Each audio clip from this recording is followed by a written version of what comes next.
I think the church can make a contribution. I think my job would not make sense. I mean, it's part of my conviction that the church can make a significant contribution. But its contribution is not going to be unique. It's not coming from above. I mean, the first thing, I think, which Pope Francis is telling us right away, is that the first thing the church is the voice of, can be. The voice of the people, the voice of the harmless, the voice of the poor. Those are people, they are families that need to be heard. I think the second piece, or strong element, that the church, with its social doctrine, brings to the table is that the common good that we're looking for is not something that we're going to impose from above.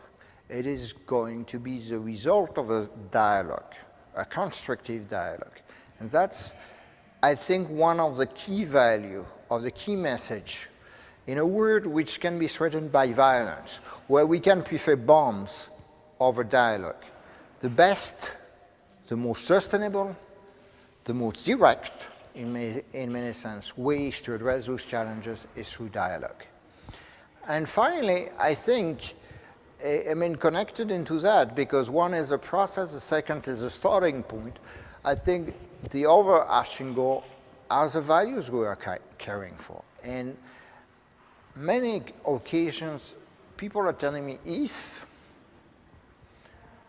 you don't speak up as a church, I mean, this is a collective body, this is a collective group.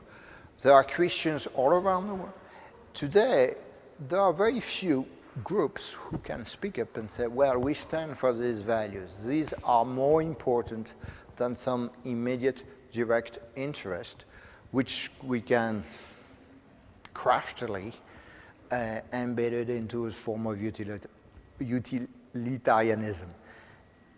I think the thing of our future goes beyond utilitarianism, goes beyond the aggregation of interest. It's something that can only make sense if we build it together.